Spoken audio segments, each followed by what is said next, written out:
মাত্র এক টুকরা মুরগির মাংস আর 1 কাপ বুটের ডাল দিয়ে আজকে করব খুবই মজাদার চিকেন টিকিয়া কাবাব। আসসালামু আলাইকুম everyone, welcome to Afsara's mini kitchen. ইফতারে আমরা সবাই কাবাব খেতে পছন্দ করি, তবে আমাদের অনেকেরই ধারণা কাবাব তৈরি করা মনে হয় অনেক খরচের ব্যাপার। আর সেজন্যই আপনাদের সঙ্গে আজকে একটা বাজেট ফ্রেন্ডলি টিকিয়া কাবাবের রেসিপি শেয়ার করেছি, যেটা আপনাদের কাছে ভালো লাগবে। প্রথমে একটা প্যানে নিয়ে নিচ্ছি 1 কাপ বুটের ডাল, আর এই ডালটাকে আমি পানিতে ভিজিয়ে রেখেছিলাম 2 ঘন্টার জন্য।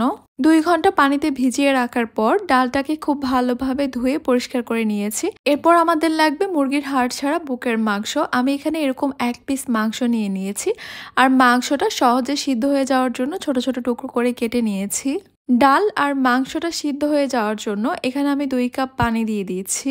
এরপর দিয়ে দিব এখানে 1 চা চামচ রসুন বাটা, দিয়ে দিব 1 চা চামচ আদা বাটা, পেঁয়াজ কুচি দিয়ে দিচ্ছি 1/3 কাপের মতো, আর আগেই কিন্তু আমি 2টা কাঁচামরিচ কুচি করে দিয়ে দিয়েছি। এবার এখানে দিয়ে দিচ্ছি 1/2 চা চামচ জিরা গুঁড়া, দিয়ে দিচ্ছি 1/2 চা চামচ চাট মশলা, দিয়ে দিচ্ছি 1/2 চা চামচ গরম মশলা গুঁড়া, হলুদ গুঁড়া দিয়ে দিচ্ছি 1/4 টিস্পুন, ধনিয়া গুঁড়া দিয়ে দিচ্ছি 1/4 টিস্পুন, লবণ দিয়ে দিচ্ছি স্বাদ মতো, 1/2 চা চামচ দিয়ে দিচ্ছি লাল মরিচের গুঁড়া, দিয়ে দিচ্ছি এখানে 1 টেবিল চামচের মতো তেল। এরপর এই সব কিছুকে আমি একসঙ্গে খুব ভালোভাবে মিশিয়ে নিচ্ছি। আপনাদের যদি মনে হয় 2 কাপ পানিতে ডালটা সিদ্ধ হবে না, তাহলে কিন্তু পানির পরিমাণটা আরও চাইলে বাড়িয়ে দেওয়া যাবে। পানির পরিমাণটা এভাবে দিতে হবে, ডালটাও সিদ্ধ হবে, চিকেনটাও সিদ্ধ হবে, আবার পানিটা একদমই শুকিয়ে যাবে। একটা ঢাকনা দিয়ে ঢেকে দিব, আর চুলা হিটটা লো মিডিয়ামের মাঝামাঝি রাখবো। প্রায় 15 থেকে 20 মিনিট সিদ্ধ করে নেওয়ার পর কিন্তু এই ডালগুলো খুব ভালোভাবে সিদ্ধ হয়ে গেছে, আর চিকেন তো সিদ্ধ হয়েছেই, তবে এখানে কিছুটা পানি রয়েছে। আমি এই পানিটা সম্পূর্ণভাবে শুকিয়ে নিব। আরও 2 মিনিটের মতো হাই হিটে জাল করে নেওয়ার পর কিন্তু সম্পূর্ণ পানিটা ভালোভাবে শুকিয়ে গেছে। এখন এই মিশ্রণটা ঠান্ডা হওয়া পর্যন্ত অপেক্ষা করতে হবে। যখন খুব ভালোভাবে ঠান্ডা হয়ে যাবে তখন আমি এগুলোকে ব্লেন্ডারে ব্লেন্ড করে নিব। তবে আপনারা চাইলে শিলপাটায় বেটে নিতে পারেন, অথবা একটা হ্যান্ড ব্লেন্ডারের সাহায্যেও ব্লেন্ড করে নিতে পারেন। একদম মিহি পেস্ট করব না, একদম মিহি পেস্ট করলে আমার কাছে ভালো লাগে না। একটু আস্তে আস্তে থাকলে মনে হয় কাবাবটা খেতে বেশি ভালো লাগে। আমার এই কাবাবের মিশ্রণটা ব্লেন্ড করে নেওয়া হয়ে গেছে। এখন আমি এখানে দিয়ে দিচ্ছি আরও 1/2 চা চামচের মতো গরম মশলা গুঁড়া। এরপর এখানে দিয়ে দিব আমি 2 টেবিল চামচের মতো পেঁয়াজ বেরেস্তা, 2 টেবিল চামচের মতো দিয়ে দিচ্ছি ধনিয়া পাতা কুচি, আর দিয়ে দিব একটা ডিম। এই সব কিছুকে এবার একসঙ্গে আমি খুব ভালোভাবে মেখে নিব।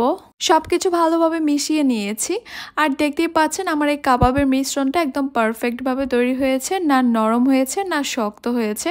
আর যদি কোনো কারণে মনে হয় আপনাদের কাবাবের মিশ্রণটা একটু নরম, সেক্ষেত্রে আপনারা এখানে কিছুটা ব্রেড ক্রাম্বস দিতে পারেন। কারণ এই মিশ্রণটা যদি অতিরিক্ত নরম থাকে, তেলে দেওয়ার পর কিন্তু কাবাবটা ভেঙে যেতে পারে। এবার আমি এখান থেকে কাবাবগুলোকে তৈরি করে নিব, আর কাবাবের শেপ দেওয়া কিন্তু একদমই সহজ। এই যে দেখতে পাচ্ছেন, এইভাবে প্রথমে গোল করে এরপর হাতের সাহায্যে একটু চ্যাপ্টা করে নিয়েছি। এই পর্যায়ে আপনারা চাইলে কিন্তু এই কাবাবগুলোকে ফ্রোজেন করতে পারেন। যে কোনো একটা বক্স বা যে কোনো একটা জিপলক ব্যাগে নিয়ে আপনারা ডিপ ফ্রিজে রেখে দিতে পারেন প্রায় 2 মাসের মতো। আমি তো বলবো পুরো রমজান মাসের জন্য একবারে বেশি করে তৈরি করে ফ্রোজেন করে রাখলেই ভালো হয়। ইফতারের 10 মিনিট আগে বের করে এরপর ভেজে গরম গরম পরিবেশন করতে পারবেন। কিছু কাবাব আমি আপনাদেরকে ভেজে দেখাচ্ছি। এই কাবাবগুলো একদম গরম তেলে ভাজতে হবে। তেলটা যদি খুব ভালো গরম না হয় তাহলেও কিন্তু এই কাবাবগুলো ভেঙে যেতে পারে বা ফেটে যেতে পারে। যেহেতু ভিতরে ডাল চিকেন সবকিছু সিদ্ধ করাই ছিল, তাই সিদ্ধ করার মতো কিছুই নেই। এই কাবাবগুলো ভাজতে একদমই সময় কম লাগে। চুলা হিটটাকে হাই মিডিয়ামে রেখে কাবাবের কালার আসা পর্যন্ত এগুলোকে ভেজে নিতে হবে। আমার এই কাবাবগুলো ভাজা হয়ে গেছে, এবার আমি এগুলোকে তেল ঝরিয়ে তুলে নিব। বাস তৈরি হয়ে গেছে খুবই মজাদার আর অনেক বেশি লোভনীয় চিকেন টিকিয়া কাবাব। এই কাবাবগুলো দেখে কেউ বিশ্বাসই করবে না শুধুমাত্র 1 পিস মাংস দিয়ে যে তৈরি করা হয়েছে। আপনারা অবশ্যই একবার হলেও ইফতারে ট্রাই করে দেখবেন, খেতে কিন্তু অনেক বেশি মজা হয়েছে। আশা করছি আমার আজকের চিকেন টিকিয়া কাবাবের রেসিপিটা আপনাদের কাছে খুবই ভালো লেগেছে আর সহজও লেগেছে। তাহলে আজকে এই পর্যন্তই। সবাই অনেক বেশি ভালো থাকবেন, সুস্থ থাকবেন, সবাই সবার জন্য দোয়া করবেন। আল্লাহ হাফেজ।